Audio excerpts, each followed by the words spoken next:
श्री गणेशाय नमः। हर हर महादेव। क्रमकांड बाई विभूति नारायण पांडे शास्त्री, महामाया नगरी, अंबिकापुर, छत्तीसगढ़। गीता ज्ञान चैनल में आप सबों का हार्दिक स्वागत है। माताओं, बहनों, प्रिय साथियों, आप लोग कैसे हैं? आशा करता हूं कि आप सब अच्छे से होंगे और अच्छा से होना भी चाहिए। तो आज मैं भगवान श्री गणेश और माता सरस्वती के चरण कमलों का वंदना करता हुआ अपनी कक्षा को प्रारंभ करता हूं। तो प्रिय साथियों, आज हमारी कक्षा का विषय है मीन राशि। ऐसा साल दोबारा नहीं मिलेगा। तो मीन राशि में जन्मे मेरे दीन बंधुओं एवं मातृ देवी शक्तियों, आप सबों को अपने ही चैनल गीता ज्ञान में मैं हार्दिक अभिनंदन करता हूं। साथियों, मीन राशि वाले जातकों के लिए सन 2025 शनि का सबसे बेहतरीन साल, शायद इतना शानदार साल 7 जन्मों में भी प्राप्त न हो। इतना सफलता आपको देने वाले हैं। अब आप कहेंगे कि पंडित जी क्या कह रहे हैं? क्यों कि ज्योतिष में मीन राशि वाले के ऊपर शनि की 7.5 का पहला फेज चल रहा है और 29 मार्च 2025 में शनि देव राशि परिवर्तन करेंगे तो मिडिल काल प्रारंभ हो जाएगी। 7.5 की यानी दूसरा फेज प्रारंभ हो जाएगा। जानिए तो साल इतना शानदार क्यों होगा? यही तो भविष्यवाणी है, यही तो सत्यता है।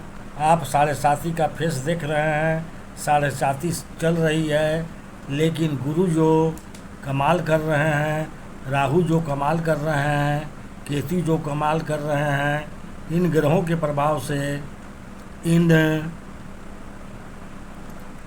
उस ज्योतिष की तरह मैं भविष्यवाणी नहीं कर रहे हैं कि एक सड़क पर कुत्ता बैठा है और बच्चे निकाल रहा है। यहाँ हम जो भी बताएंगे, जो भी भविष्यवाणी करेंगे, ज्योतिष शास्त्रों के अनुसार जो ग्रहों की युति है और उससे जो फल प्राप्त होता है उनके अनुसार फलादेश करेंगे। यहाँ पर अपनी स्वास्थ्य की बात होगी, मानसिक स्थिति की बात होगी, धन की स्थिति, आपकी व्यापार की स्थिति, आपका लाभ, आपका नौकरी, आपके दाम्पत्य जीवन, संतान सुख, विदेश यात्रा, बुजुर्ग व्यक्तियों के लिए समय कैसा रहेगा, हर वर्ग से जुड़े हुए व्यक्तियों का राशिफल बताएंगे। दर्शकों, मैं अपनी कक्षा को आगे बढ़ाऊं उससे पहले आप लोगों से हाथ जोड़कर निवेदन है कि जो चैनल पर पहली बार आए हैं वो कृपया चैनल को सब्सक्राइब कर दें और हाँ, बेल आइकॉन को प्रेस करना न भूलें। यहाँ पर समय समय पर हर प्रकार की जानकारियाँ दी जाती है। तो चलिए बिना समय गंवाए अपनी कक्षा को आगे बढ़ाता हूँ। ये बात सत्य है कि मीन राशि वाले जातकों के ऊपर शनि की 7.5 है और जनवरी 23 से जो शनि की 7.5 है, हो सकता है वो आपका धन खर्च करवा दे, बिना मतलब के पैसे खर्च कर देंगे, या तो स्वास्थ्य के कारण पैसा खर्च हो रहा होगा, हेल्थ अच्छी नहीं है, परिवार में हेल्थ लोगों की अच्छी नहीं है, यात्रा में फालतू पैसा खर्च हो रहा होगा, लड़ाई झगड़े, वाद विवाद में पैसा खर्च हो रहा होगा, या कोई ना कोई परेशानियां आ रही होगी जिसके वजह से पैसा खर्च हो रहा है। कब से? जनवरी 2023 से। अगर ऐसा हो रहा है आपके साथ, उसका सबसे बड़ा कारण शनि की 7.5 है। हाँ, जन्म कुंडली अच्छी होगी, उसका भी खर्च हो रहा होगा, लेकिन कहीं ना कहीं इन्वेस्ट कर रहा होगा, लेकिन पैसे टिक नहीं रहा होगा। इसका सबसे बड़ा कारण आपके ऊपर शनि की 7.5 का प्रभाव चल रहा है। इस कारण आपके स्वास्थ्य आपके साथ हो रहा है, लेकिन अब परिस्थिति बदल जाएगी।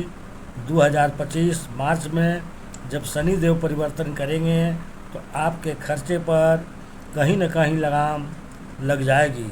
तो फालतू के पैसे खर्चे हो रहे थे, पैसे टिक नहीं रहे थे, लेकिन शनि का जो मिडिल 7.5 होती है, शनि आपके राशि में आना कहीं न कहीं मानसिक चिंताओं को बढ़ाता है। दोस्तों, ये बात सत्य है, शनि की जो मिडिल साढ़े साथी है वह कहीं न कहीं मानसिक चिंता मतलब जिम्मेदारियां, आपका प्रेशर बढ़ेगा। मेहनत करनी पड़ेगी, अपनी जिम्मेदारी चाहे परिवार की हो, चाहे आपकी हो, हेल्थ की हो, चाहे कर्म क्षेत्र की हो, व्यापार की हो, नौकरी की हो, कहीं की भी जिम्मेदारी या हो, जिम्मेदारियों से बांधने का काम करती है मिडिल की साढ़े साथी। इसकी वजह से तनाव आता है। मिडिल साढ़े साथी आपको मानसिक तनाव तो दे रही है, फिर भी ये साल आपका कैसे अच्छा हो सकता है बताते हैं। आप यह साल सबसे शानदार होगा। इसका कारण गुरु की कर्म भाव पर दृष्टि है और साथ में शनि भी कर्म भाव पर है। शनि 10वीं दृष्टि से कर्म भाव को देख रहे हैं और गुरु 7वीं दृष्टि से कर्म भाव को देख रहे हैं। इसका मतलब ये है कि आपका कर्म क्षेत्र 100% ज्योतिष के कर्म के अनुसार, मतलब इस बात का दावा शनि का गोचर और गुरु का गोचर करता है। ज्योतिष के नियम के अनुसार आपका कर्म क्षेत्र एक्टिव होगा साल 2025 में मार्च से मई के बीच, और एक ऐसा एक्टिवेट होगा कि गुरु आपका स्टेटस को बढ़ा देगा।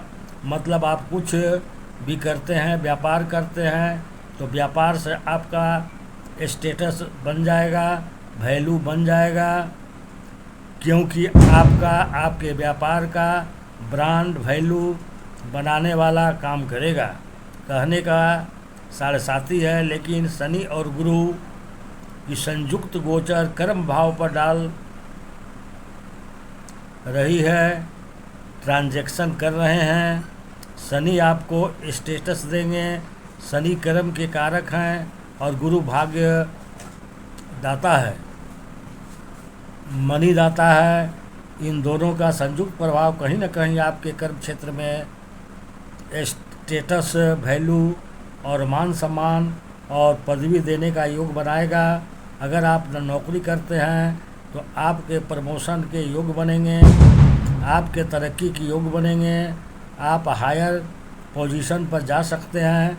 बहुत समय से आपका प्रमोशन रुका हुआ है, शनि की साढ़े साथी की वजह से प्रमोशन नहीं हो रहा है, तरक्की नहीं हो पा रही है, आप आगे नहीं बढ़ पा रहे हैं, तो अब आपकी किस्मत प्रोसिटी साढ़े साथी के बीच के आपके साथ देगी। गुरु और शनि के संयुक्त प्रभाव से अब देखो और चमत्कार, यदि आप व्यापार चलाते हैं तो व्यापार में एक्सटेंशन बढ़ेगा, व्यापार का विस्तार होगा, क्योंकि गुरु जहाँ भी दृष्टि डालते हैं वहाँ की वृद्धि करता है और कर्म कारक शनि की भी दृष्टि है, तो व्यापार में वृद्धि 100% शनि और गुरु का गोचर बता रहा है। कहने की ज़रूरत नहीं है, व्यापार के विस्तार होने से आपका या प्रमोशन होने से, तरक्की होने से, स्टेटस बढ़ने से धन नहीं आएगा, ज़रूर आएगा भाई। जब विस्तार हो रहा है, स्टेटस बढ़ रहा है, वैल्यू बढ़ रही है, मान सम्मान बढ़ रहा है, जब सरस्वती आती है तो लक्ष्मी तो पीछे आ ही जाती है।